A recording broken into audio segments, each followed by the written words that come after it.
Listo. Listo, muchas gracias. Bueno, pues vamos a arrancar con este tema. Es amar a un narcisista cuando la relación se convierte en control, manipulación y confusión emocional. Este día nos vamos a enfocar en varias cosas. Sí, hablaremos como tal de los narcisistas, de cómo identificarlos, y hasta cierto punto, como es un webinar universitario, pues sí me interesa como darles un contexto sobre cómo poderle dar una atención a estas personas desde el punto de vista de enfermería, de fisioterapia y de psicología. Pero el enfoque que más me interesa es hacerle hincapié a las personas que viven con un narcisista, porque pues esas son las personas que quedan a veces más lastimadas. Las parejas son como las víctimas que en su día a día van viviendo y padeciendo esta situación de a veces tener una relación con un narcisista. Y es que generalmente un narcisista puede que no se dé cuenta del daño que hay a su alrededor. Quien paga los platos rotos, pues son las personas que viven con ellos.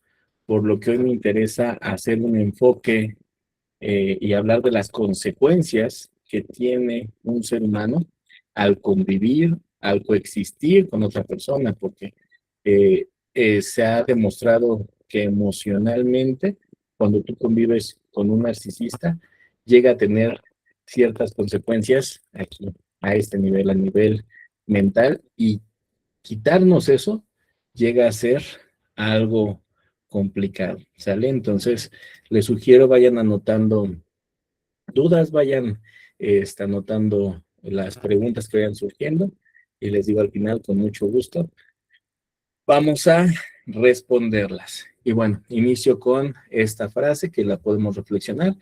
Dice, el narcisista devora a las personas que lo rodean para alimentar su propia imagen inflada. Esta frase es de Sam Bakin. Ahorita iremos desarrollando el tema y la podremos ir analizando y revisando. Otra vez la leo. El narcisista devora a las personas que lo rodean para alimentar su propia imagen inflada.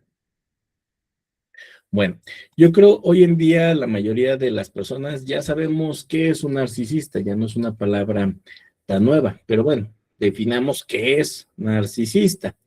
Hay que distinguir dos cosas, porque una es tener rasgos narcisistas, pero eso es muy diferente a tener un diagnóstico clínico del trastorno narcisista de personalidad. Ese sería el nombre completo. Entonces, desde ahorita quiero hacer un hincapié para que vean la diferencia entre rasgos narcisistas, que muchos seres humanos podemos tener esos rasgos, y otra cosa es tener el diagnóstico clínico de trastorno narcisista de personalidad, también llamado TNP. Por eso aquí lo marcamos de esta manera. Entonces, son como dos vías. Una es rasgos narcisistas, muchas personas lo tienen, y otro sería ya una interpretación clínica, el trastorno narcisista de personalidad, también llamado TNP.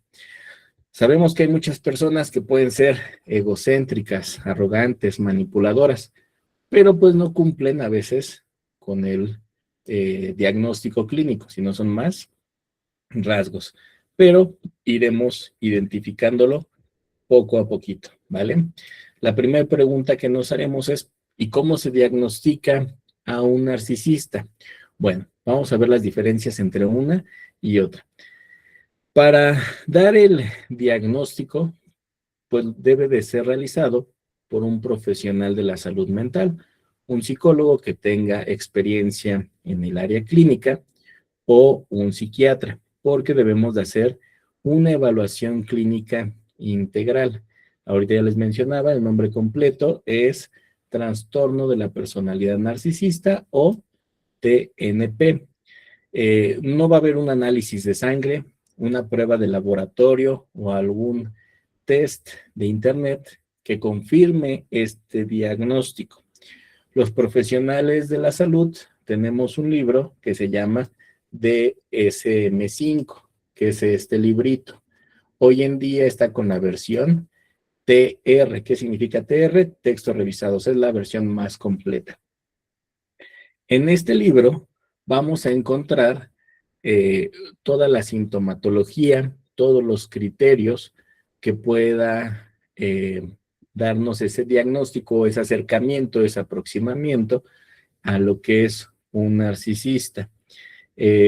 Definamos un poquito, leyendo también a la diapositiva, que el trastorno de personalidad narcisista es una afección de salud mental en el que las personas tienen un sentido desmesurado de su propia importancia, una profunda necesidad de atención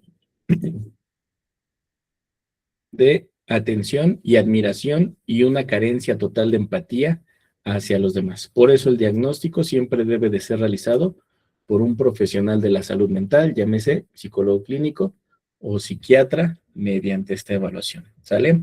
Entonces, todas las cuestiones clínicas, psicológicas, emocionales que hoy existen, ¿dónde las vamos a encontrar? En este libro que es llamado el DSM-5.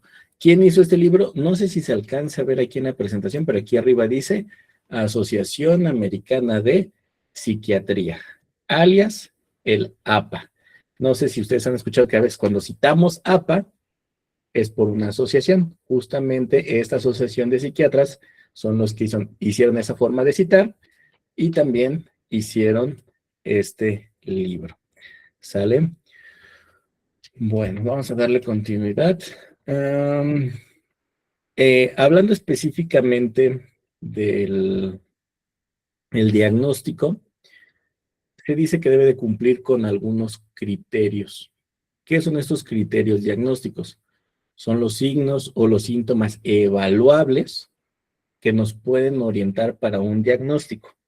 Aunado, esto es muy importante, a una serie de pruebas psicológicas y también a un análisis completo de su comportamiento, de su historia familiar y algunas otras variables de los profesionales de la salud. El DSM-5, en su versión TR, que es la más actualizada, dice que para que podamos diagnosticar a un narcisista, mínimo debe de tener 5 de estos criterios para ser llamado un narcisista. ¿Sale? El primer punto dice que debemos de tener un sentido grandioso de importancia. ¿Eso qué significa? Es aquel que la persona cree que es especial, es el mejor, es lo máximo, por lo que llegan a exagerar sus logros, sobreestiman sus capacidades porque creen que tienen como cualidades muy especiales, muy únicas, que son únicos en el mundo y todo puede ser resuelto por él. Digo, hasta ahorita voy a hacer un paréntesis. Hablaré en masculino el término narcisista, porque de acuerdo a la estadística, la mayoría de personas narcisistas son hombres, aunque también existen mujeres narcisistas, ¿vale? Pero entonces, primer característica de un narcisista, tiene ese sentido grandioso de importancia. O sea, es único, es especial, nadie más puede como él. El segundo punto es que tiene fantasías de éxito, de poder y de que tiene una inteligencia extraordinaria. Por eso su éxito es ilimitado, es muy inteligente, es muy guapo, es muy bello o bella. Sería el mejor partido, dirían las abuelitas. ¿Sale? El tercer punto es que tiene una creencia que solo se puede relacionar con quién, con personas especiales. Él es especial, entonces ¿con quién se puede juntar? Con personas igual de únicas y especiales. Solo las personas en ese mismo estatus pueden comprenderlas. Ese sería el tercer punto, el tercer criterio diagnóstico. La cuarta característica es que siempre va a tener una necesidad de admiración. ¿Eso qué quiere decir? Busca el reconocimiento constante. Hace las cosas pensando en qué van a decir los demás o sus acciones las realiza únicamente. Me están diciendo que se entrecorta. Todos me están escuchando como entrecortados. Hago una pausa tantito. ¿O sí se escucha bien?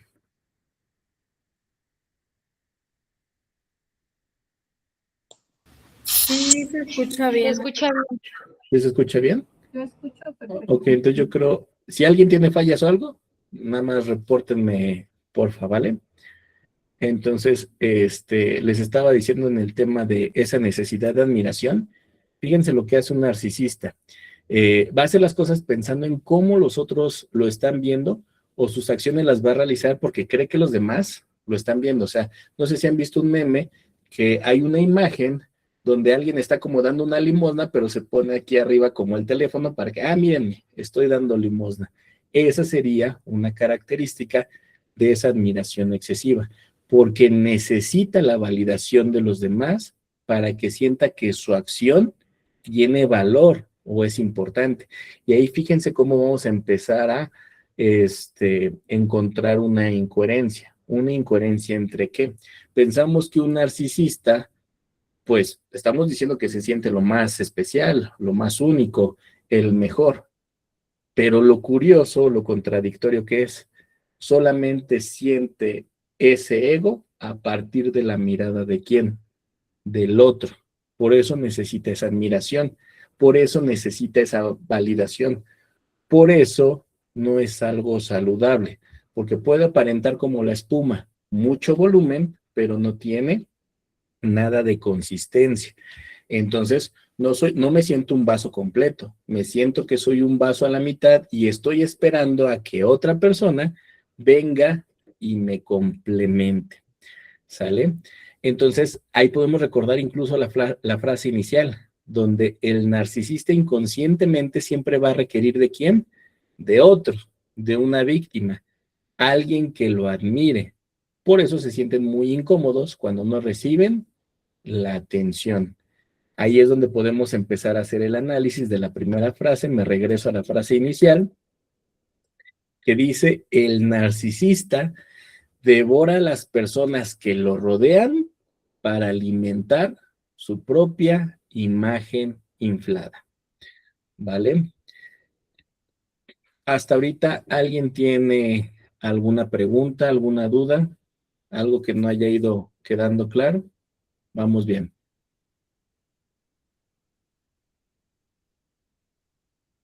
¿Vamos bien? Ok. Quinto punto. Ya leímos del 1 al 4, vamos con el quinto. Hay un sentido de privilegio. Como cree que es único y especial, siempre espera que los demás tengan un trato único, que haya excepciones, que tenga prioridades frente a los otros, aunque no tengan una razón, simplemente porque él cree en su mente que es especial. Eso también lo va a llevar a que explote o que utilice a las personas. Utiliza a los otros para lograr sus objetivos personales.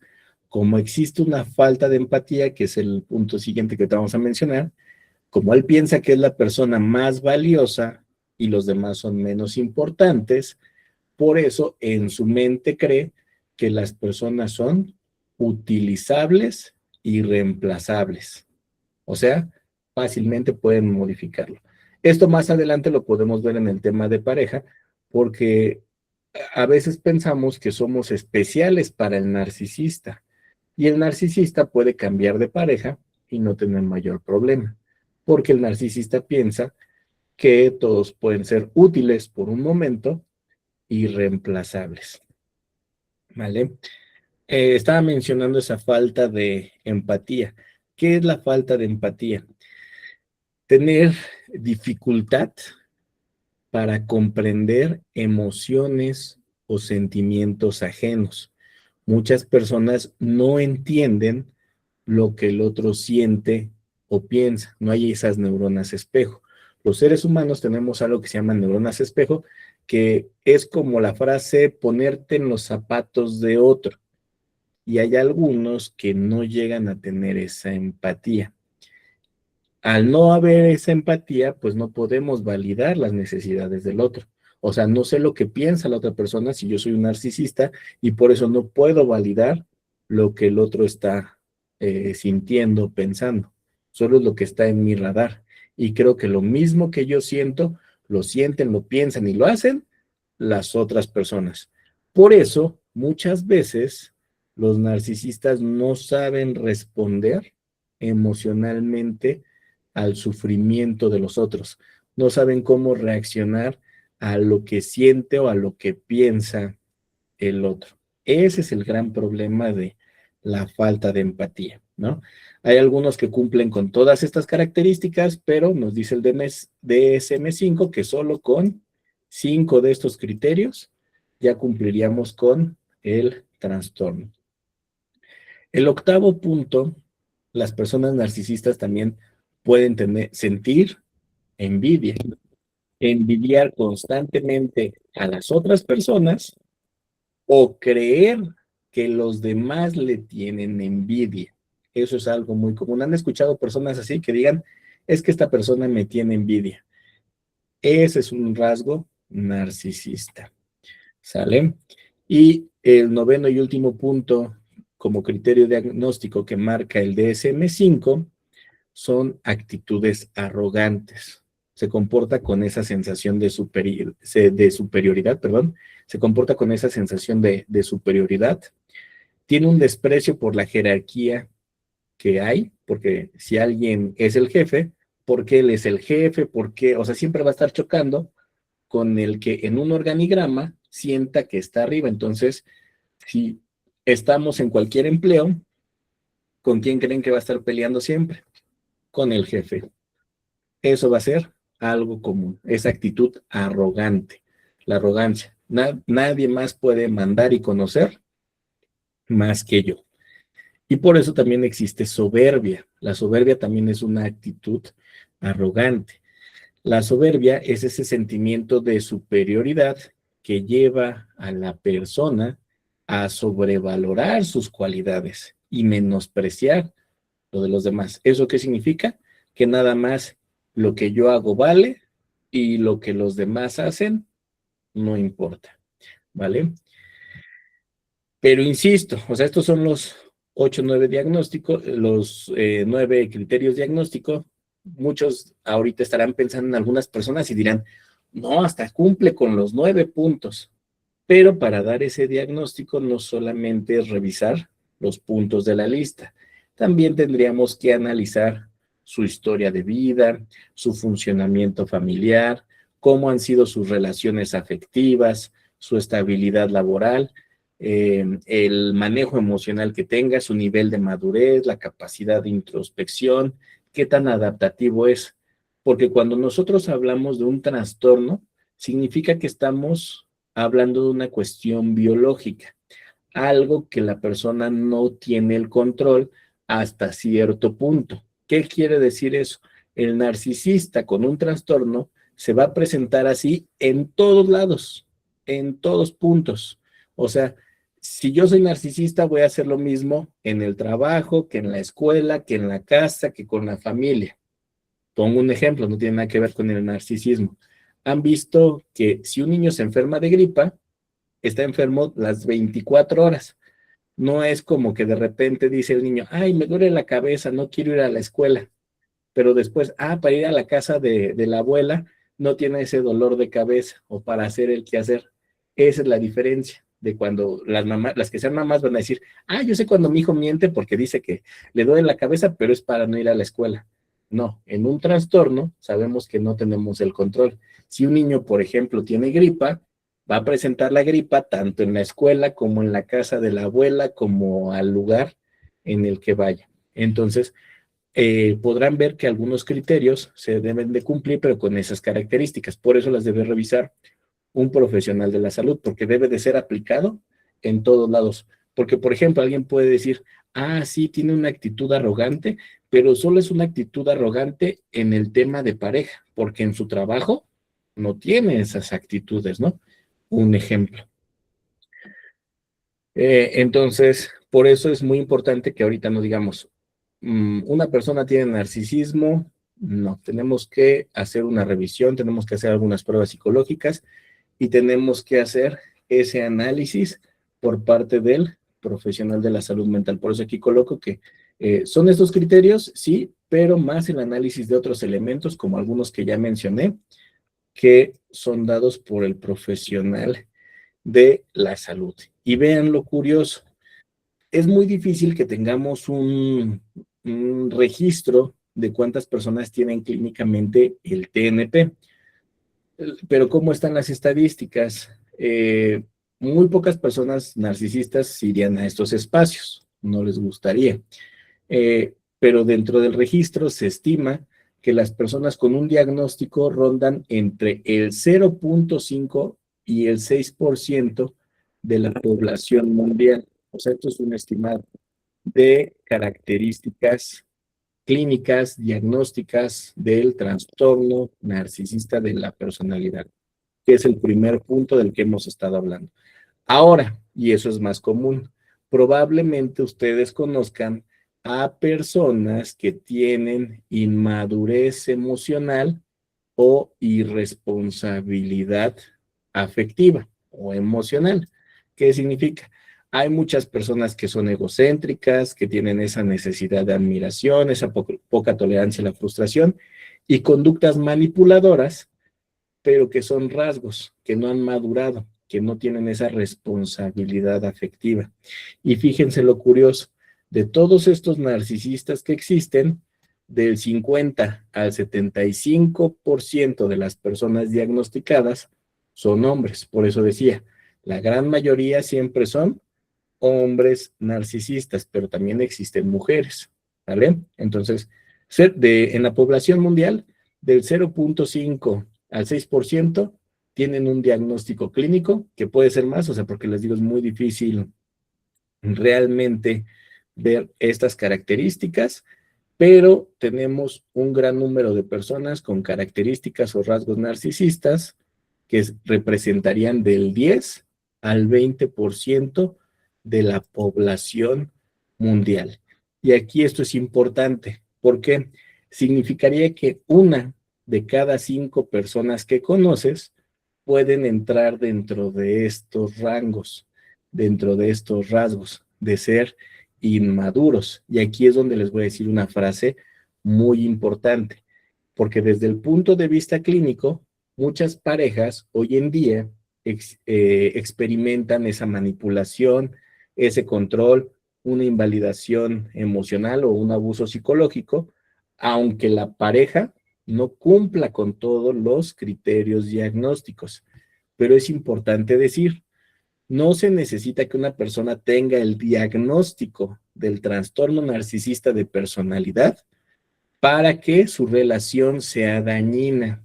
O sea, hay muchas relaciones que hoy conocemos que son dañinas y que podemos ver muchos elementos de estos de manipulación, de control, donde no se necesita tener un diagnóstico, pero sí es dañina. Y eso es a lo que nos vamos a enfocar justamente el día de hoy. Pero bueno, antes de hablar como tal del tema de pareja, les voy a dar un enfoque multidisciplinario de cómo hacer una intervención clínica en el caso de narcisismo desde el punto de vista desde enfermería, fisioterapia y psicología, porque convivir con personas narcisistas es un gran reto, sobre todo para las personas que estamos en el sector salud. No es que el paciente sea agresivo, sino que más bien nos puede generar varios sentimientos, nos va a confrontar emocionalmente porque podemos sentir frustración al estar frente a una persona, enojo, deseo de confrontarlo, una necesidad de demostrar que está equivocado, nos va a generar un cansancio o un agotamiento emocional y a veces hasta un sentimiento de incompetencia.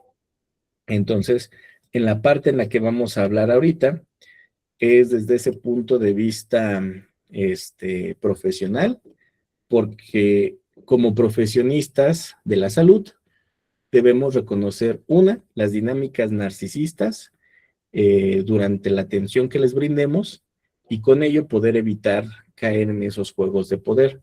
Hay que establecer límites terapéuticos, mantener una comunicación que sea efectiva, que tenga ese matiz clínico para poder disminuir los conflictos y que sobre todo el tratamiento tenga un buen resultado y con ello el bienestar emocional de todas las personas que convivimos, ¿vale?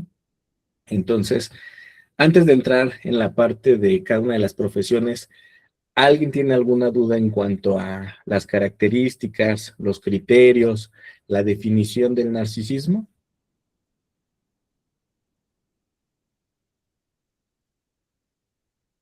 ¿No? ¿Vamos bien? Ok. Entonces, vamos a entrar desde el área de enfermería. Enfermería es contacto diario con el paciente. Al tener más tiempo con el paciente, también va a aumentar la probabilidad del conflicto. ¿Cuáles son las conductas frecuentes que podemos ver en los enfermeros al convivir con un paciente narcisista? El paciente narcisista siempre va a tener exigencias constantes. Quiero esto, ahora quiero lo otro, nada me satisface, siempre va a estar quejándose, es que no me gustó esto, no me gustó lo otro, debe de ser especial.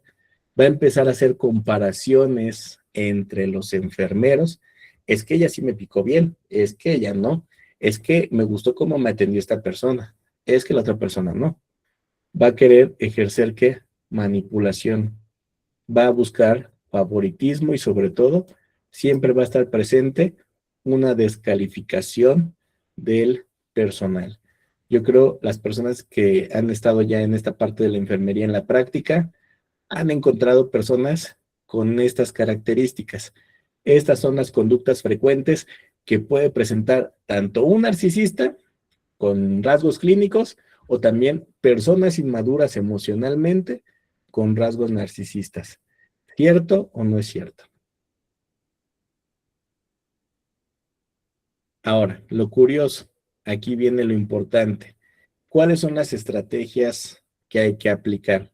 Primero, tratar en lo posible de mantener la calma. Segunda, en la comunicación hay que utilizar mensajes breves, es decir, esta es la indicación. Tengo que llegar, aplico esto. Hola, buenas tardes, mi nombre es tal, le voy a aplicar tal procedimiento. Que sea como lo estrictamente necesario.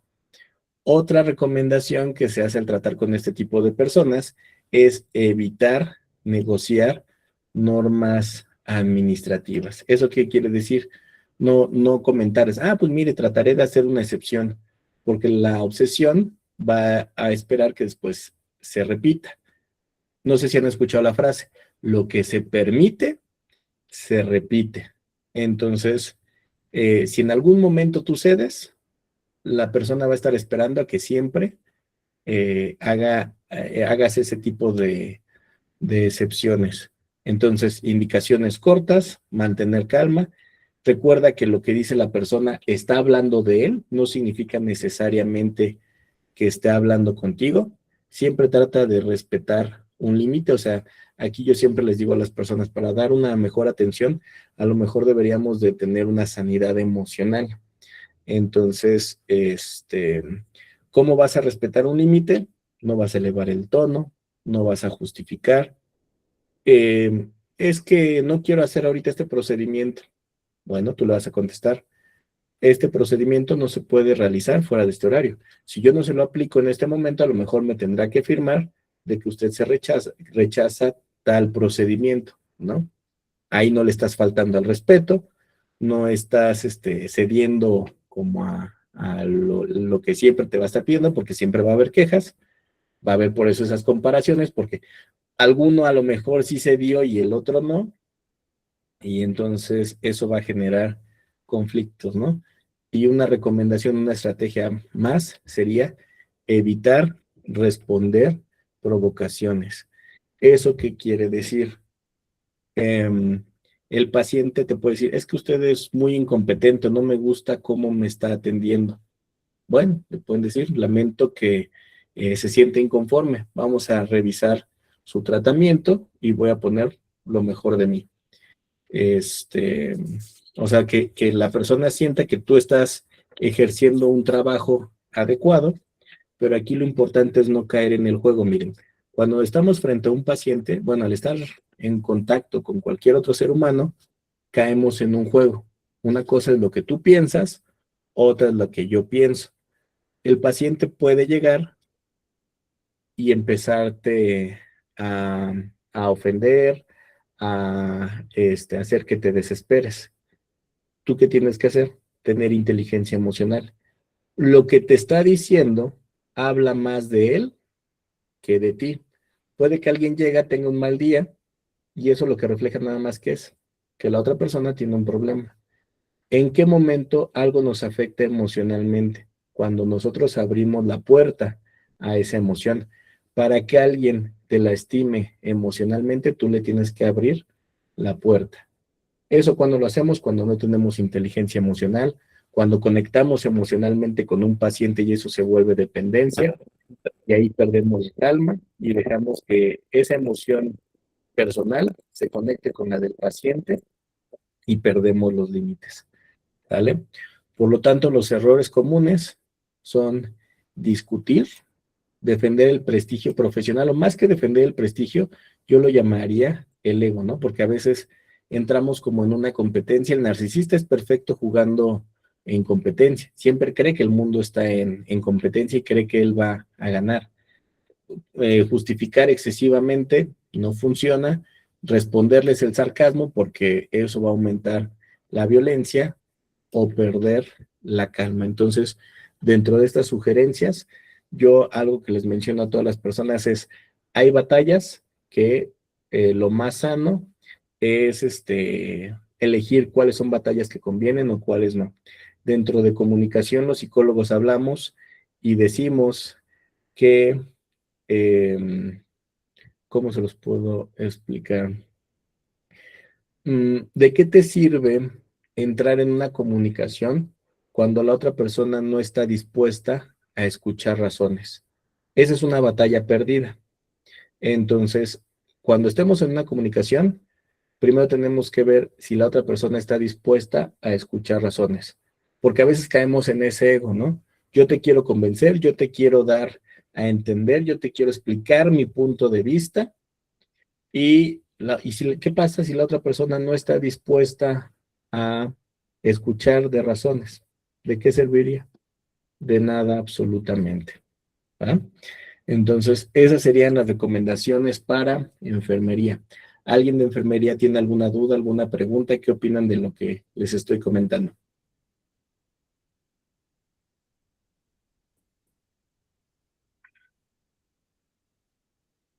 ¿Todo bien? Ok, vámonos con fisio. Me estoy yendo un poco rápido porque quiero llegar al tema de pareja. Ahora, en la intervención en fisioterapia, la fisioterapia incluye una cercanía física y una recuperación gradual, o sea, con un proceso de rehabilitación, la persona no va a mejorar inmediatamente. Hay algunos procedimientos que sí habría que valorar en cuál aplica con cada cosa, ¿no?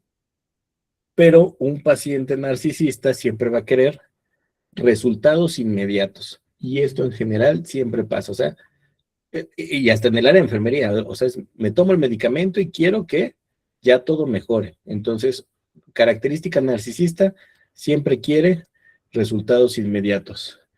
El éxito, el fracaso, ¿de quién es? Del terapeuta, y eso también en el área de enfermería.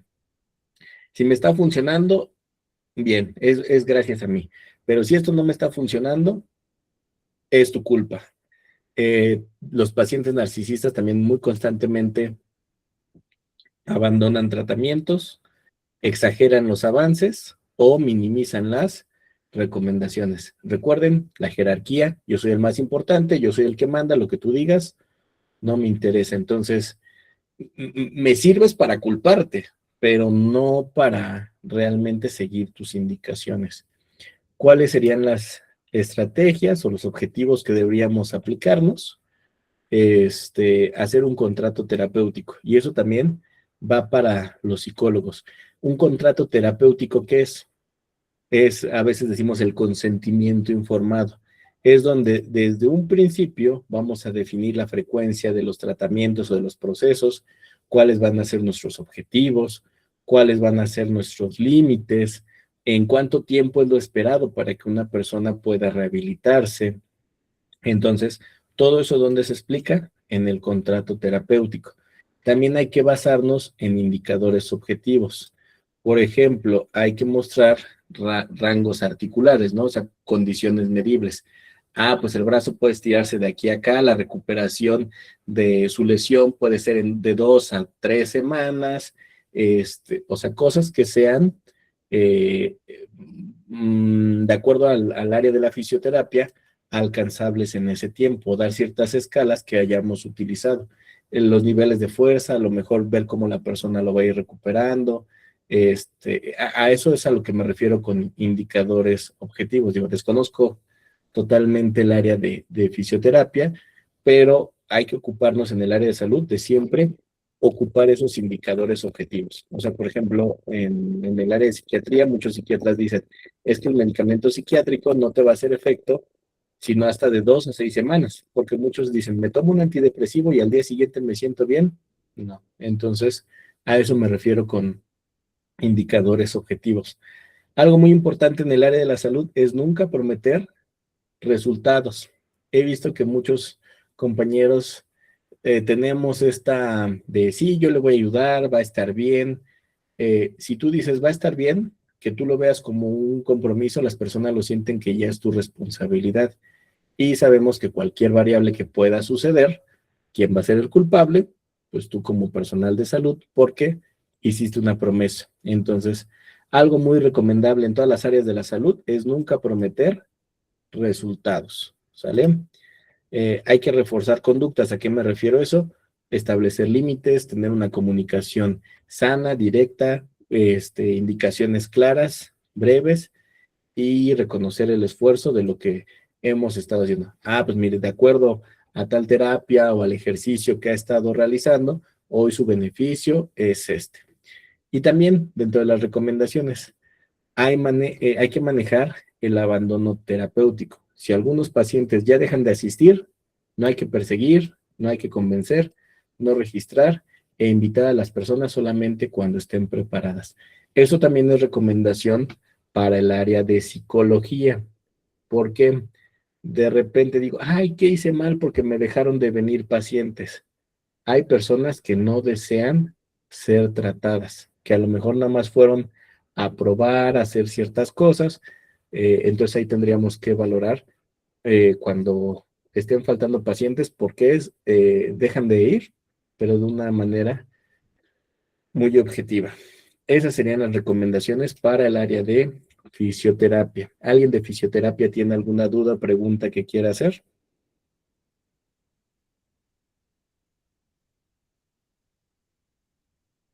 ¿No? ¿Vamos bien? Ok.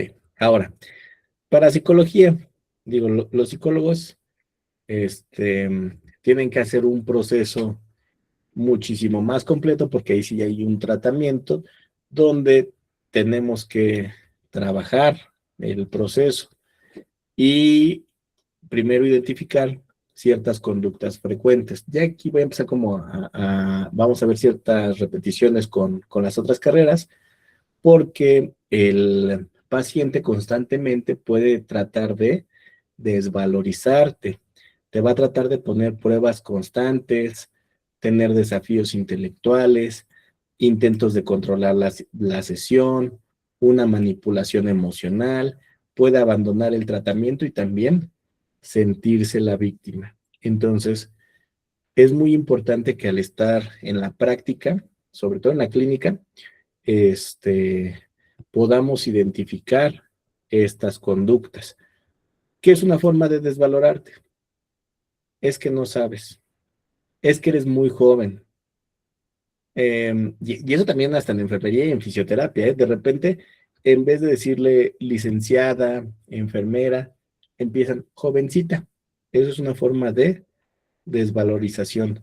Una prueba constante es no me siento seguro porque cualquier tratamiento, nosotros sabemos que como profesionistas, pues la persona que está yendo con nosotros a recibir una atención, ¿por qué? Porque nosotros tenemos un estudio, ¿eso qué significa?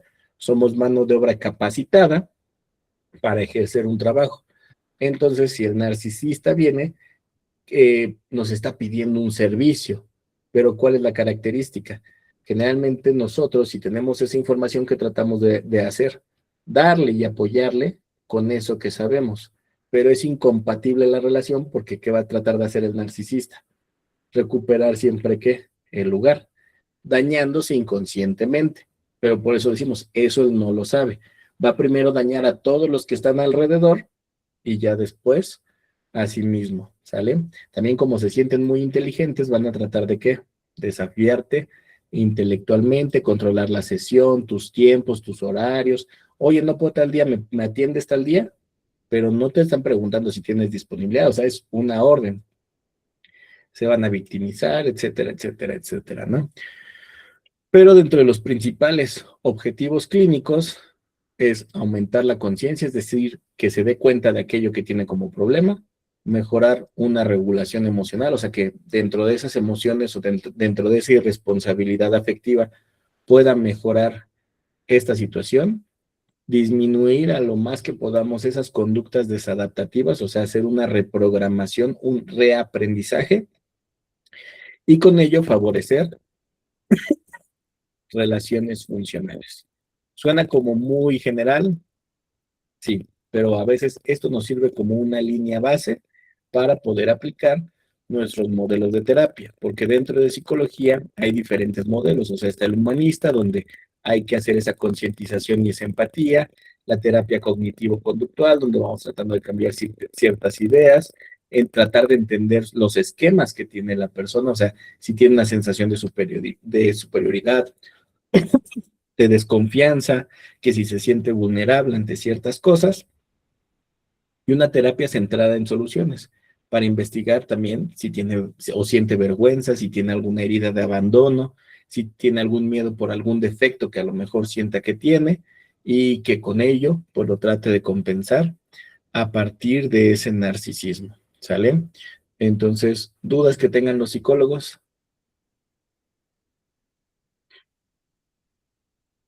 ¿Todo bien? Ok. Principios universales de la atención. Ya con esto acabo el área académica para pasar a lo del tema de pareja. Estos principios sirven para que no llegue a pasar esto, que algún paciente diga, no me gustó esto, y llegan hasta agredir a las personas.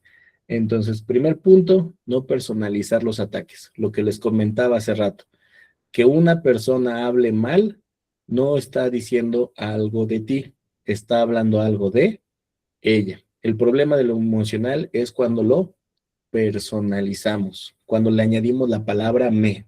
Por ejemplo, ay, es que el paciente me engañó. ¿Te engañó a ti o lo hiciste personal? Debemos decir, el paciente me engañó o el paciente engañó. El paciente engañó. Le regresamos su responsabilidad. Cuando nos los personalizamos, cuando ya nos hizo daño, cuando ya lo hicimos nuestro, cuando ya le abrimos la puerta que nos dañen, es cuando decimos, el paciente me engañó. Ya lo personalizamos. Segunda, no competir con el paciente.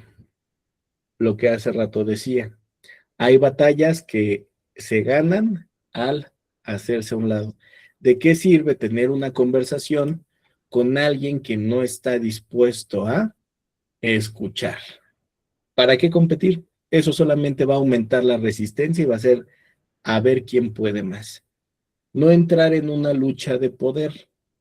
Cada discusión va a aumentar la necesidad del paciente de querer ganar. Entonces, no hay una lucha, no hay un poder, no hay nada que batallar. Lo que sí hay que hacer es mantener límites claros, validar las emociones, pero no validar las conductas. ¿Qué significa eso?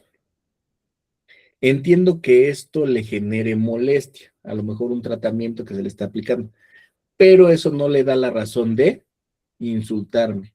Entonces, estoy validando lo que la persona siente. O sea, a lo mejor este tratamiento le está generando molestia, pero eso no le da la razón de insultarme. Ahí estamos validando las emociones y sin validar la conducta que está haciendo.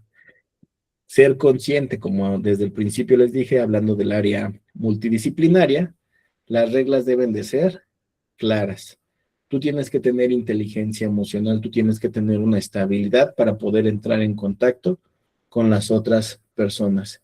Evitar confrontaciones, las que sean humillantes, se puede corregir en privado, no exhibir, porque cuando exhibimos a alguien narcisista, se lo toma personal y va a buscar la forma de regresártela. No hay que alimentar la grandiosidad, evitar los discursos que generen esa superioridad, y hay que documentar todo objetivamente, o sea, registrar hechos, hacer una historia clínica objetiva, hacer un contrato terapéutico desde el principio y trabajar con el equipo para que entre todos exista esa armonía, porque puede parecer que los pacientes narcisistas sean como los hijos de padres separados, ¿no? Es que esta enfermera me dijo esto, pero la otra me dijo otra cosa, y lo único que genera es conflicto entre las dos enfermeras porque fue un teléfono descompuesto. No sé si han escuchado o visto eso. ¿Sale? ¿Dudas o preguntas a nivel académico?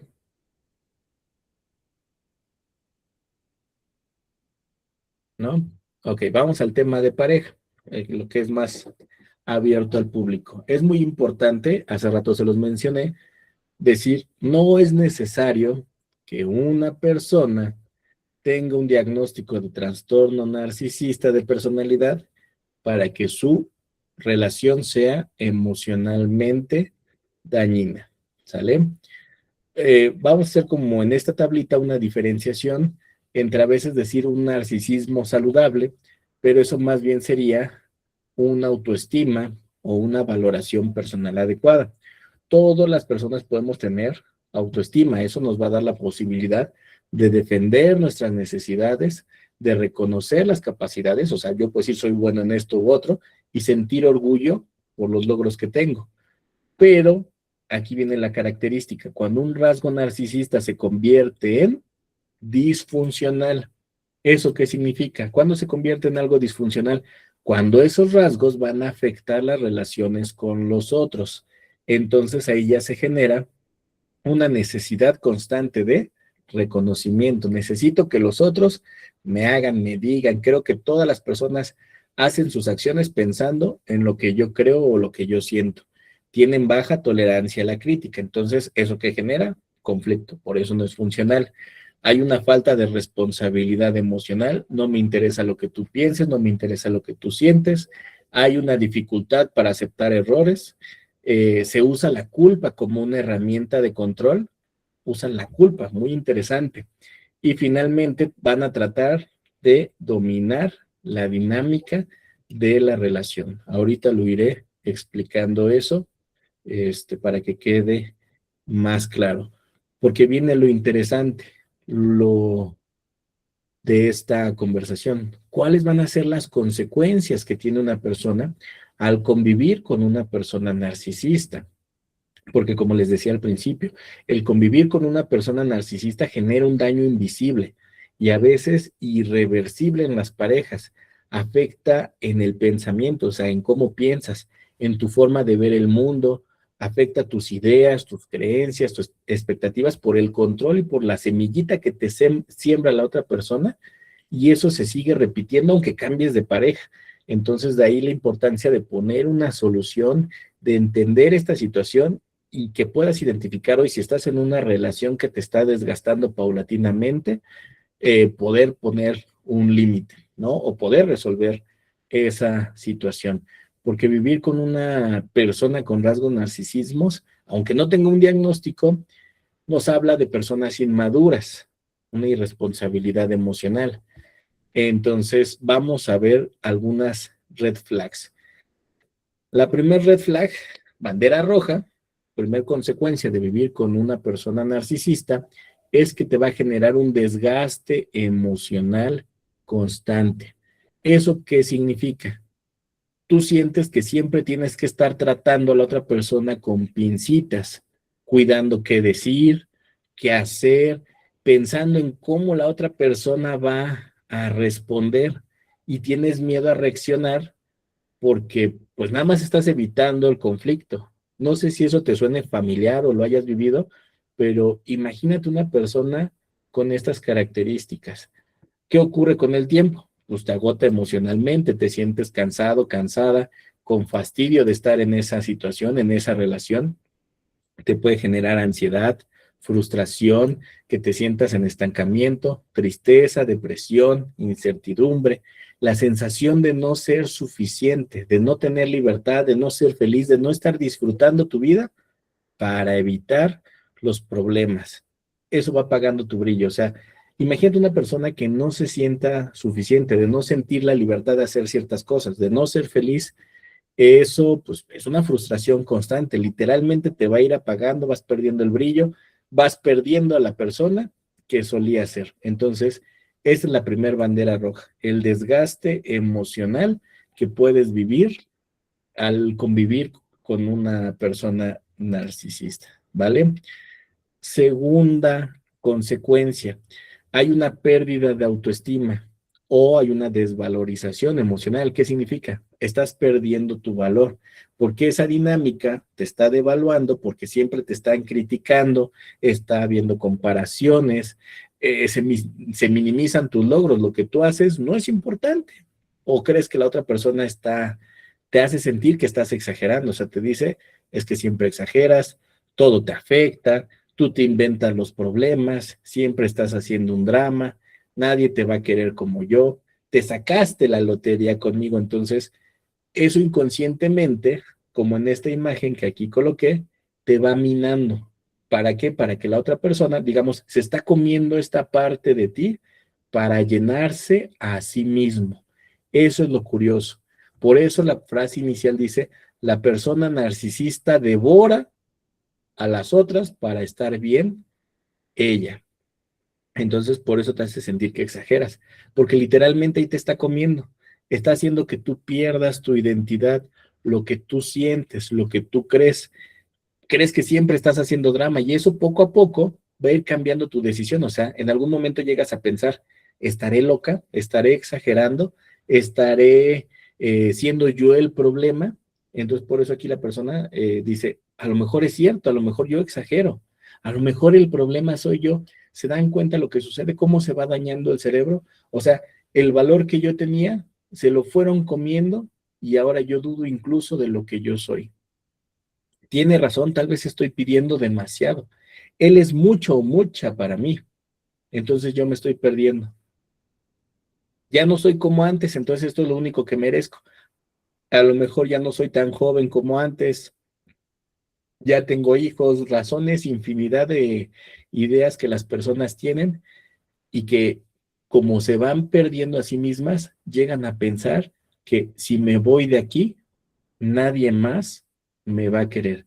Fíjense cómo esa semillita de una persona narcisista se va metiendo en la cabeza de alguien y para sacarlo es algo sumamente difícil. Esta es la segunda bandera roja. La tercera, existe manipulación y confusión emocional. ¿Eso qué significa? Hay un término que hoy lo llamamos como el gaslighting. Eso significa hacer pensar a la persona que dude de su propia percepción. O sea, le dice cosas como, eso nunca pasó, estás loca, lo inventaste, estás imaginando cosas. Ese tipo de frases que nos hacen sentir, realmente me cuestiono, si habrá pasado esto, eso pasó, lo estoy inventando, entonces me va a generar una inseguridad, una confusión y a la larga la necesidad de pedir una confirmación constante, o sea, de preguntarle, oye, ¿sí pasó esto? Oye, ¿sí estoy bien? O sea, ya quité mi voluntad, ya quité mi valor. Vean cómo se va destruyendo a la persona que convive con un narcisista. Por eso ya el enfoque sí fue definir al principio la parte del narcisismo, la parte de las estrategias como profesionistas de la salud al darle una atención, pero lo que hoy quiero enfocarme es en que las personas identifiquen cuando están en una relación y todo lo que sucede. Por eso se convierte en manipulación, por eso hay control. O sea, si estoy dudando de todo, ¿y quién es la única persona que me va a confirmar lo que yo creo que estoy sintiendo? Pues la misma persona que me está haciendo daño. Entonces eso me va carcomiendo más. Porque incluso dudo de mi propia intuición. Eso es el gaslighting. También el narcisista se victimiza o se excusa para evitar responsabilidades, es decir, siempre va a haber excusa para todo. Tú te puedes equivocar de lo que estás haciendo, pero si el otro hizo algo, se victimiza o siempre hay excusas. El narcisista miente también todo el tiempo, hasta el punto en el que ya tú no sabes si lo que te está diciendo es verdad o mentira. Entonces, eso ocurre algo curioso, porque tú ya no tienes valor, dudas de tu propio criterio. Y si la otra persona te miente, o sea, literalmente, por eso una persona se siente tan mal al estar en una relación narcisista. Y finalmente, otra técnica para generar esa confusión emocional, ¿cuál es? Cambiar la conversación para que si tú le encontraste algún problema, dicen te voltea la tortilla para que ahora él resulte ser la persona afectada. Te voltea la conversación recordándote cosas que antes a lo mejor ya habían resuelto para quitar el foco de atención y ahora ¿quién es la persona culpable? Tú. Y eso genera mucha confusión porque la persona deja de confiar en su propio criterio. ¿Sale? Entonces, cada una de estas banderas rojas nos están quitando algo. La primera parte te desgastó emocionalmente, es decir, te quita tu paz. La segunda es perdiste tu valor. Ahora aquí te está confundiendo tu mente, te está quitando tu criterio, tu toma de decisiones. El cuarto foco rojo, ¿cuál es? Siempre va a ocupar la culpa como un mecanismo de control. En una relación emocionalmente tóxica, un narcisista siempre te va a responsabilizar de todo. Tú crees que eres la persona responsable de todo lo que pasa, todo es tu culpa y eso te hace sentir mal constantemente. Entonces tú te sientes culpable si el otro se enojó, de la distancia emocional que puedan estar teniendo, de los conflictos que pasen, de cómo se va deteriorando la relación. Aquí la pregunta que se llegan a hacer las personas es, ¿qué estoy haciendo mal? ¿Por qué antes era tan bueno y ahora cambió? Quisiera, a lo mejor yo fui quien hizo que cambiara la persona y todo eso bueno que era esta persona se perdió, porque algo muy curioso, el narcisista tiene como un ciclo bien definido, un ciclo donde primero te empieza a idealizar, o sea, primero se porta bien, dice, yo soy el mejor partido, yo tengo muchas cualidades, te empieza a endulzar el oído, entonces eso que provoca en ti, que idealices a la persona, que creas que es lo máximo, pero después, poco a poco, una vez que te tiene ganado, empieza a haber rechazo. Pero después te empieza a decir que hay cierta esperanza, que las cosas pueden salir bien. Hay una reconciliación y después una nueva decepción. Y después te empieza a prometer y eso es un ciclo que ahorita más adelante voy a hablar, pero eso es lo que sucede. O sea, hay idealización, hay promesas, hay expectativas, hay esperanzas, pero como ya te carcomió, ya no puedes tomar ciertas decisiones. Y sobre todo, si te hace sentir culpable, o sea, que todo es tu culpa, te hace sentir mal constantemente porque si tú tienes culpa, ¿qué sucede? Te bloquea, la culpa te bloquea y te quita la objetividad. Si tú sientes que tienes un error y la persona lo sabe, va a ocupar esa culpa que tú sientes como una forma de control. O sea, son las personas que te llevan al límite y después te echan la culpa porque reaccionaste así. O sea, no sé si han visto, había como una caricatura donde alguien va y le está pegando y pegando y pegando a un perro. Y cuando reacciona el perro, todas las cámaras van hacia el perro y dicen que él es el malo. ¿Por qué? Porque ya lo llevaron al límite. Y ahí es donde empieza esta sensación de culpa. ¿Sale? Esa es la cuarta bandera roja. Quinta bandera roja.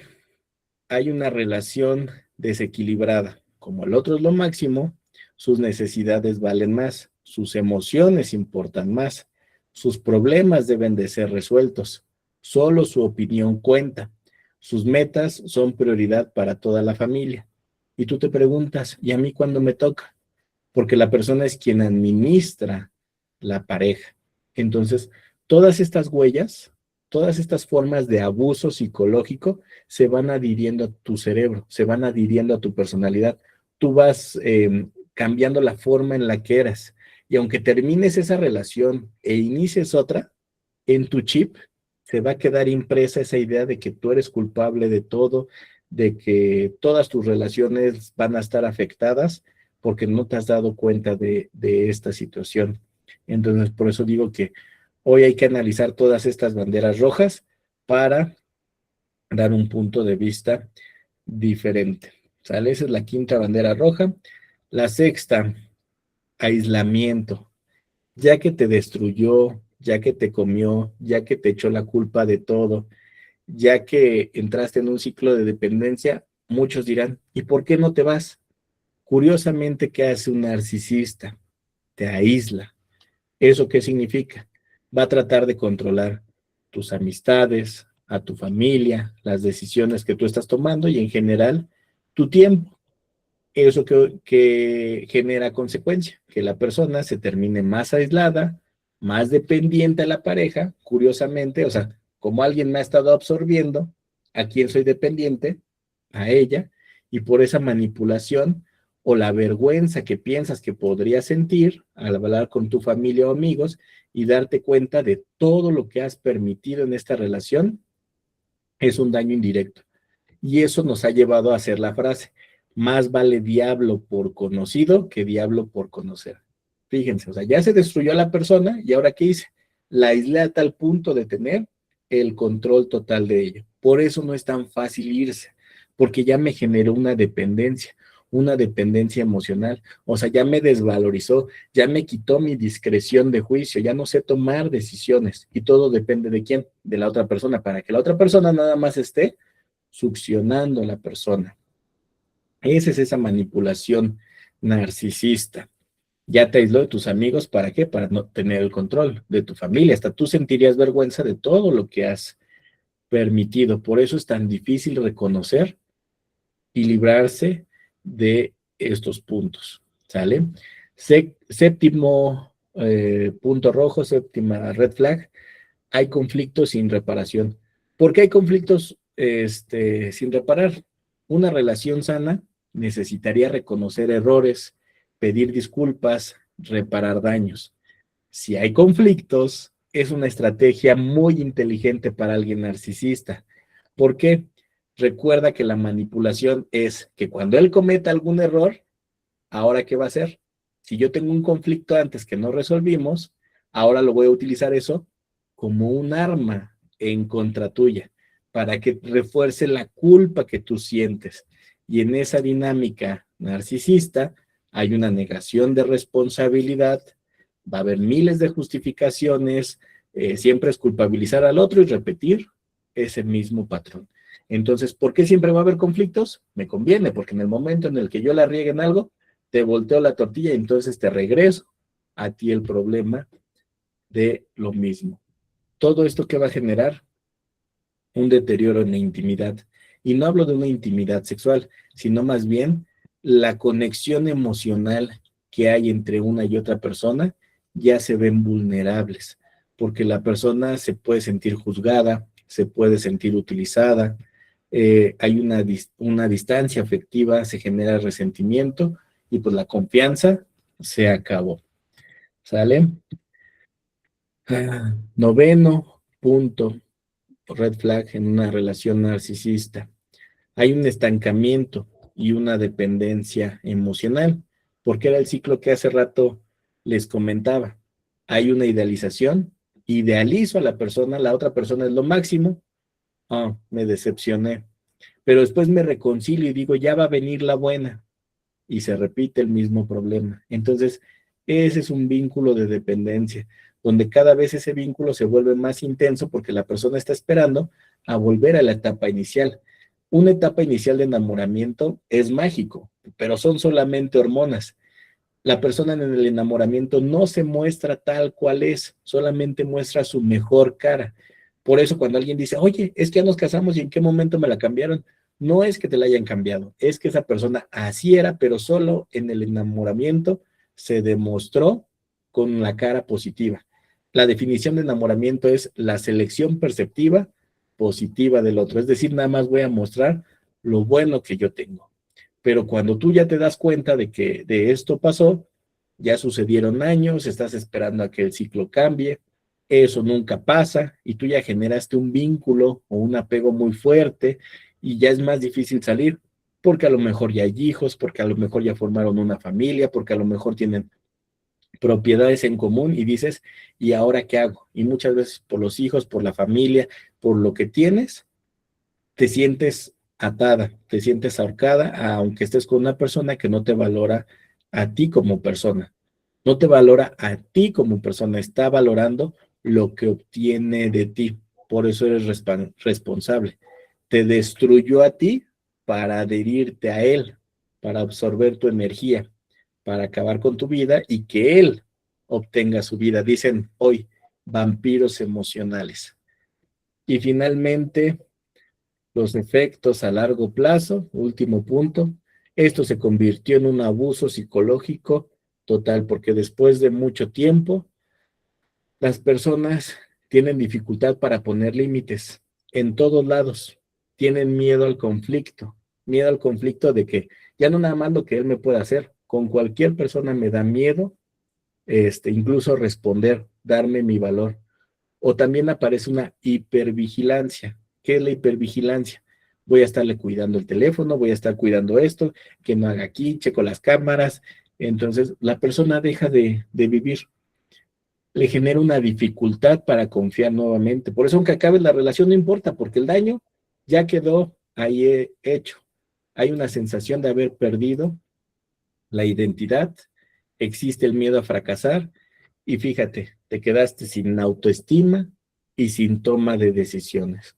Por eso las relaciones con personas, aunque sea con rasgos narcisistas, son sumamente complicadas, son sumamente destructivas y que creen, la mayoría de personas ni siquiera se dan cuenta de eso. Y últimas diapositivas, ¿cuál es la clave para saber si una relación puede funcionar o no? Hay que ver si al convivir con una persona con rasgos narcisistas, no significa que la relación sea imposible. ¿Es complicada? Sí, pero no va a ser imposible, porque la pregunta clave, ¿cuál es?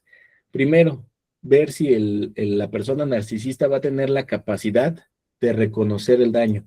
¿Por qué? Nadie puede resolver un problema que no ha identificado. Entonces, si yo no me doy cuenta, si yo como pareja narcisista no me doy cuenta que estoy haciendo un daño, ¿puedo generar un cambio? No. Nadie va a ver una solución o va a tratar de buscar una solución donde no exista un problema. Entonces, lo que tendríamos que hacer es sentarnos y ver si la persona puede tener esa capacidad de reconocer el daño. Si lo reconoce, primer punto, adelante. Si no, ni para qué intentarlo. No tiene el nivel de madurez para hacer un cambio.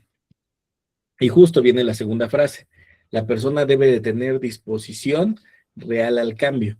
La primera es que vea que existe un problema. A esto se refiere la capacidad de reconocer el daño, de verlo.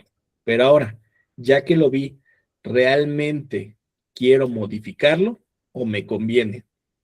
Estoy en una situación cómoda.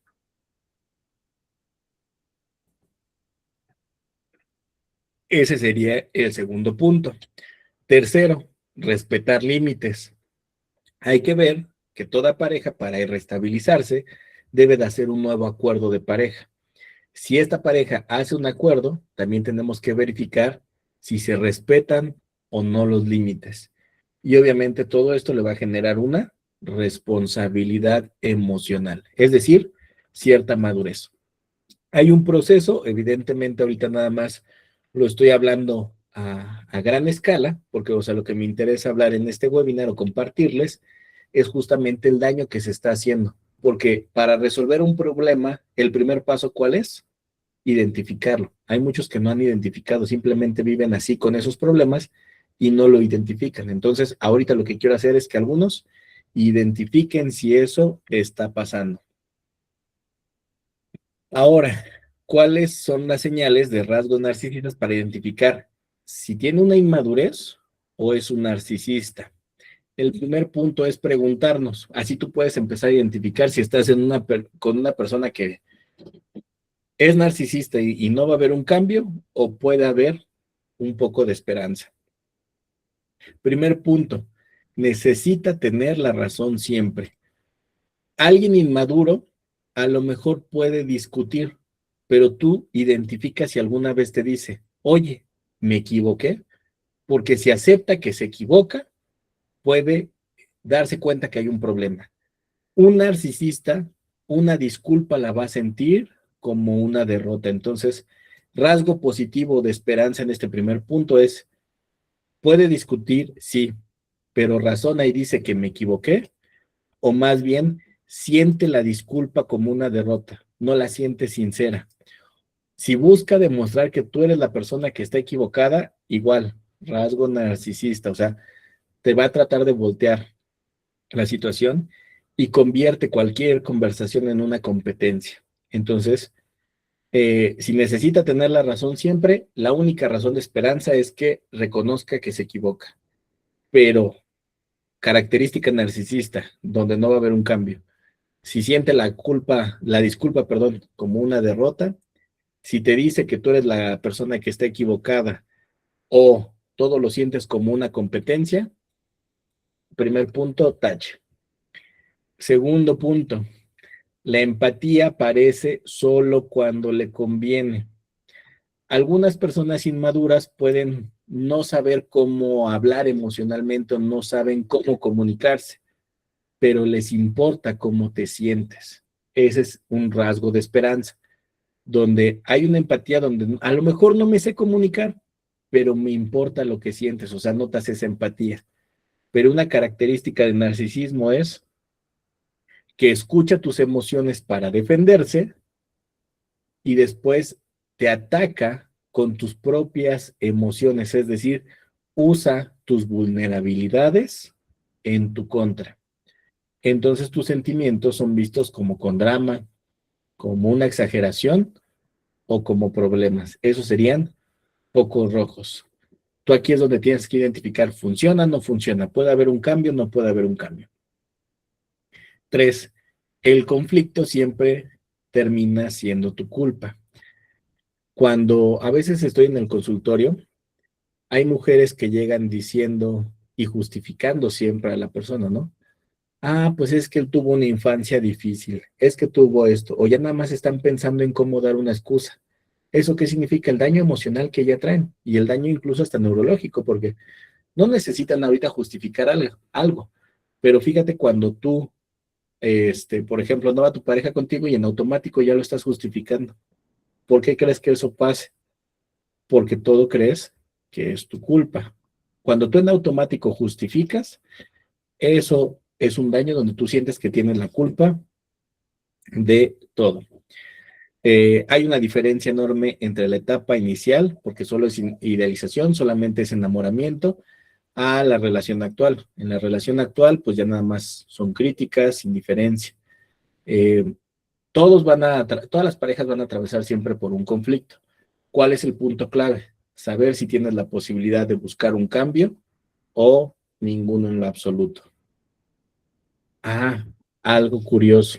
Quinto punto, tus logros le generan incomodidad. Hay personas que, aunque sean tus parejas, pueden sentir ciertos celos ocasionales, pero te apoyan. Cuando estás con un narcisista, minimiza tus éxitos o incluso trata de ponerte el pie, porque a lo mejor tú puedes desear estudiar, crecer, trabajar en otro lugar, y entonces la persona que nunca ha tratado de crecer va a decir, no, mejor tú no estudies, mejor yo lo hago. O sea, entra la competencia. Entonces, ni te deja, ni él avanza. Porque tus logros le generan incomodidad, le generan envidia, te pone trabas para que tú no puedas avanzar, para que tú no puedas crecer, porque claro, Siente que si creces, te elevas. Y hay castigos emocionales. En esos castigos emocionales te aplican la ley del hielo, te retiran el afecto, ya no se muestran cariñosos, te ignoran hasta que cedas, o te hacen amenazas, como decir, ya va a acabar la relación, te voy a acusar con algo, con todas las vulnerabilidades que conozcan de ti, las ocupan en tu contra. Entonces, eso te hace sentir amarrada, afectada y sin saber hacia dónde moverte porque sientes esa incertidumbre de que acabó contigo, con tu pensamiento, con tu voluntad, con tus creencias, ¿vale? Y listo, ya acabé de dar el tema. Me gustaría dar un espacio ahora para resolver dudas o preguntas que tengan.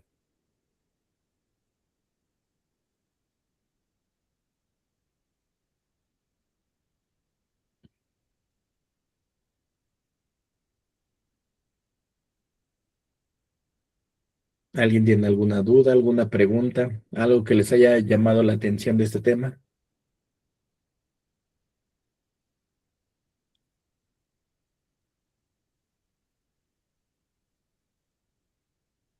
Adelante, Gaby. Hola, muy buenas noches. Yo más que duda tengo como mm, una cuestión, ojalá me la puedas responder. Ujú. Hace muchos años viví con un narcisista, sin embargo decidí divorciarme, ya de eso tiene 7 años. Sin embargo, pues como eh, tenemos 2 niños, eh, y él ahora actualmente, como yo mm, ya no caigo como en sus, eh, se podría decir que, Artimañas. ajá, o ya no estoy dentro de su círculo para que me pueda dominar. Ahora él está ocupando a mis hijos. En este caso, ¿yo qué puedo hacer como madre? Porque pues él tiene que ver a sus hijos por el régimen de convivencia y porque da una pensión alimenticia. En ese caso, que tendré que trabajar yo con mis niños para que ellos puedan poner esos límites. Y más que nada, me preocupa mi hija porque es una adolescente. Entonces ella ahorita está viviendo ese duelo de separación de su padre, porque ella ya se da cuenta de las cosas, pero a la vez él la ocupa como, pues ahora como no puedo con tu mamá, quiero hacerlo contigo. Ok, claro, Gaby. Mira, algo curioso. Hiciste algo curioso al hacer tu pregunta, porque con tu pregunta ya te contestaste. ¿A qué me refiero? Una cosa, como bien tú dijiste, es la relación que tú viviste. En esa relación, tú al cerrarla, tuviste que haber vivido un duelo. Entonces, toda persona, después de estar en esta relación, digamos, tiene que hacer como una limpia emocional. No crean que de energías, de ramas, de nada de eso, no. Una limpia emocional en el que te puedas desprender de todo esto. ¿Por qué? Porque aprendiste ciertas cosas. Entonces, tenemos que vivir un duelo donde cerremos todo eso del pasado. Eso en tu caso ahorita lo veo reflejado, lo dijiste, ya me separé, ya fue hace 7 años, viví mi duelo, lo desconozco, o sea, nada más lo voy a manejar ahorita como una suposición. Resolví mi duelo, pero viene algo curioso, los hijos. Y ahí entramos como en un tema de crianza. ¿Por qué? Partimos de cuál es la función de ser padres. La función de ser padres es guiar, educar, pero ¿qué es educar? Saber que nadie aprende en cabeza ajena, saber que nadie escarmienta en cabeza ajena. ¿Por qué te digo esto? ¿Cómo van a madurar tus hijos? A través de lo que están viviendo en esa relación. Obviamente ahorita, al ser pequeños, están obligados a llevar ese régimen de convivencia. Pero digamos que ese es un campo de entrenamiento. ¿Para qué? Para que aprendan a poner límites. Ahí, tu función como madre, ¿cuál es? Respaldar, apoyar.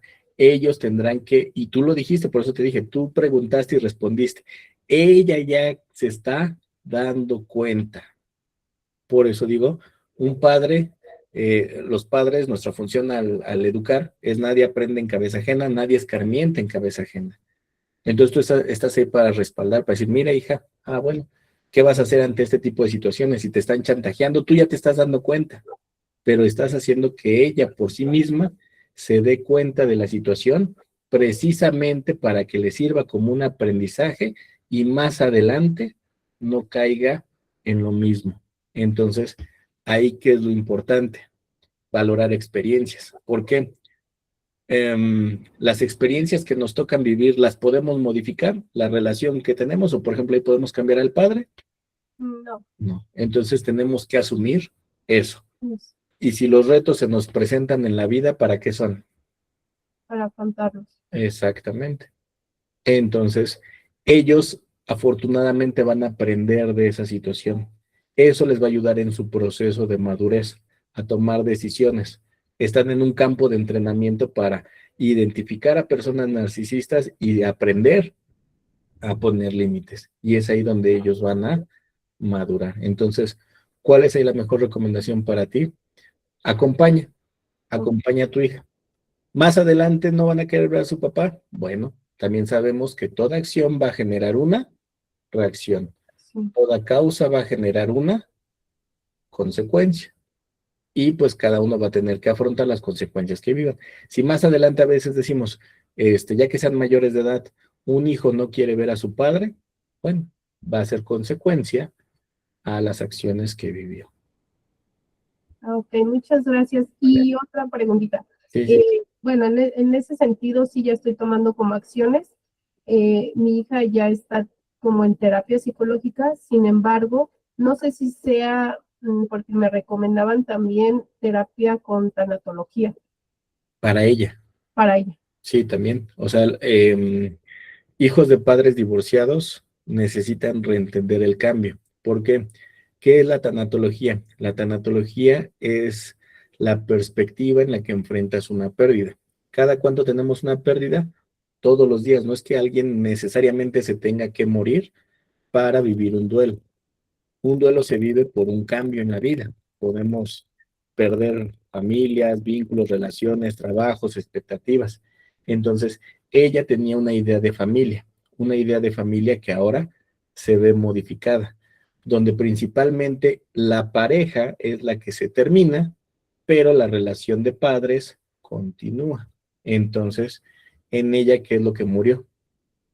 La idea de familia que tenía. Con su papá, porque ya de separación llevamos 7 años. Siento que ahorita ya está viviendo como ese duelo de separación de su papá o de pérdida de su papá. Puede venir acompañado de su proceso de madurez. ¿Eso qué significa? En la infancia no entendía la pérdida, no entendía lo que significaba. Hasta ahorita ya lleva como la implicación de decir, ya me está cayendo el 20 de qué es lo que está sucediendo. Y más porque hay un contexto social donde hay una comparativa de una familia es así, la otra familia es así, etcétera, etcétera. Ok, bueno, pues muchísimas gracias y muchas felicidades, muy buena ponencia. Gracias, Gaby. ¿Alguien tiene más preguntas, dudas? Con todo gusto. Aprovechen el día de hoy. A ver, Aiko, en el chat, Abigail dice, me pareció muy interesante este tema, también la manera en la que se aplica en la enfermería, y me pareció muy claro y entendible. Felicidades, muy buen tema y muy buena explicación. Y Sharon Martínez dice, prof, ¿qué factores familiares contribuyen a fomentar que haya un narcisismo? Ok, bien, puede ser un narcisismo o... Yo tengo una pregunta. Ajá. ¿Cómo poder ayudar si me estoy dando cuenta que tengo un hijo narcisista? Ok, vean, algo curioso. Voy a responder esta pregunta justo con la pregunta que estaba leyendo en el chat. Eh, ¿Cómo ayudar a un hijo narcisista? Y fíjense, estaba leyendo esta de ¿qué factores familiares contribuyen a fomentar a que haya un narcisismo? Primero, vivimos en una cultura machista y lo curioso es quién hace al macho. Generalmente es la mujer. Exacto. Entonces, ¿qué es lo que ocurre? hay muchas mamás, a lo mejor hoy ya no está tan marcado, pero donde la mamá inconscientemente, ay, hijito, a ti te llevo todo, y a la mujer le dejan todo lo demás. Entonces, en general, ah, si tú a un niño desde pequeño le vas resolviendo todo, muchas mamás fomentan a, a fomentar esa inmadurez emocional, a creer que el hijo se lo merece.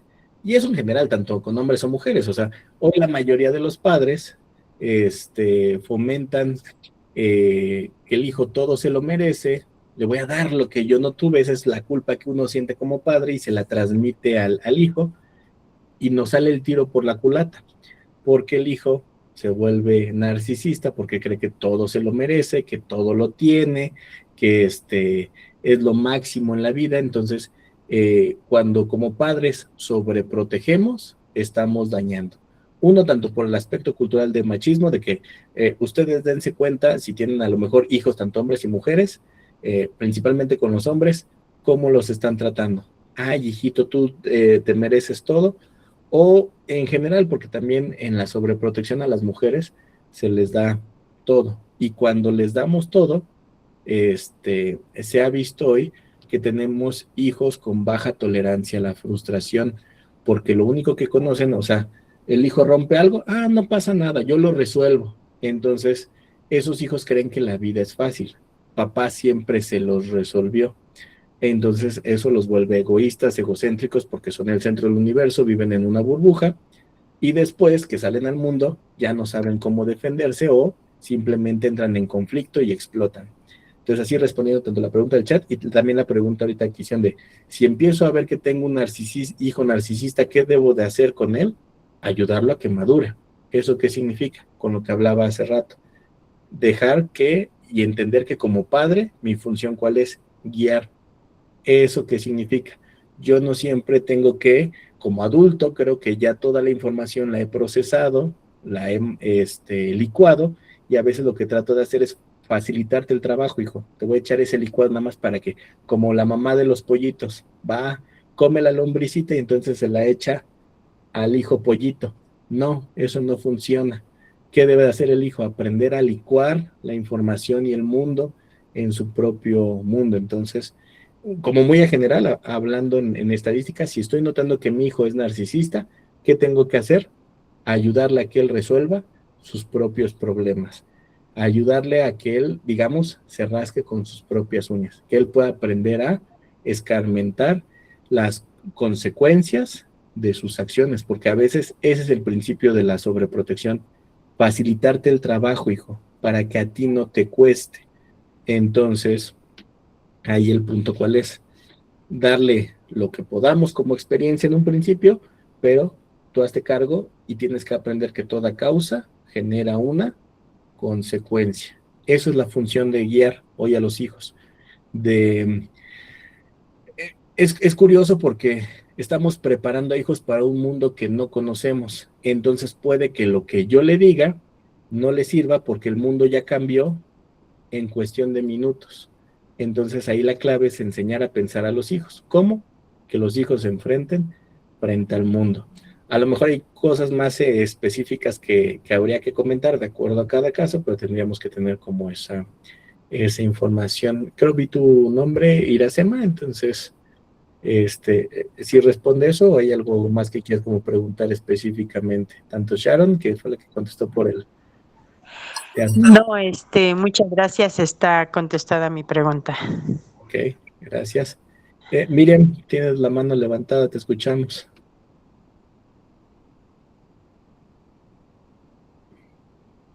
A ver, ¿ahí me escucha, maestro? Sí. Ah, ok. Bueno, yo tenía pues una duda, ¿no? Porque a lo que yo consideraba, pues en niños no se puede todavía medir como esa etapa, ¿no? Del trastorno de narcisismo, porque pues todavía no está madura, bueno, en niños todavía no maduran su cerebro y a veces confundimos crianzas. Eh, bueno, esa es una pregunta y a la vez la duda, ¿no? Que se supone que es hasta los 18 años, maestro, donde se pueden valorar. Y a veces hasta los 21. porque recordemos el proceso de madurez del cerebro acaba hasta los 21 años. Entonces, aquí ahorita de lo que estamos hablando, por eso siempre como mucho énfasis. Una cosa es el trastorno narcisista de la personalidad, donde ya hay un diagnóstico clínico. Ese sí lo tendríamos que hacer después de los 21 años. En el caso de los rasgos, esos sí los podemos ver desde la infancia. Esos rasgos que son el egocentrismo, el sentirse lo máximo. Preguntaban a lo mejor de familia qué eran los factores o algunos indicadores o algunos causales que podrían propiciar eso. Entonces, ¿cuáles son esos causales? A veces una crianza de sobreprotección, porque si sobreprotejo Ok. y creo que siempre el hijo es el más importante y yo como padre te tengo que resolver todo, te meto en una burbuja. Entonces el niño siempre cree que es fácil todo, que él es el centro de la atención, que él es el centro del universo para todos, y lo es para sus papás. El problema, ¿cuál es? Cuando sale al mundo y se da cuenta que no es el centro del universo para los otros. Y allí es la poca tolerancia, la frustración. Pero sí, o sea, por nivel de madurez, 18 años es legalmente, pero recordemos que el cerebro acaba de madurar hasta los 21 años. ¿Sale? Gracias, maestro, esa era mi duda. Vale, Gracias. un gusto. ¿Alguien más tiene alguna duda, pregunta?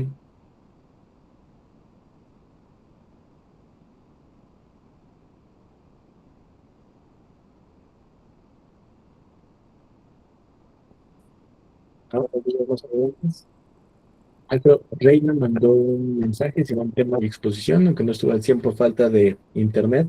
Lo que puedo rescatar es que no solo los varones tienen estos rasgos, si así se pueden llamar, y estar de todos poner remedios en caso de reconociendo si hay salvación para la pareja y salud para la familia. Claro, sí, nos va a costar mucho trabajo, pero hay una serie de pasos que se pueden llevar a cabo. ¿Vale?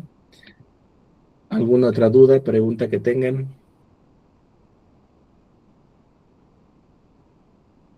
¿No? Ok. Pues un gusto acompañarles en este webinar. Les doy las gracias por haber estado presentes. Por si alguien quiere mi contacto, cualquier situación que tenga más específicamente, ahí está mi número de teléfono o lo pueden tomar desde el código QR o la página. Próximamente haré un curso ya específico en el área de cómo recuperarse de un abuso narcisista. Entonces, lo estaré publicando por estos medios. Si a alguien le interesa, les digo, ahí pueden tomarle captura ahorita a la pantalla. Está el número de teléfono y estamos en contacto. ¿Sale?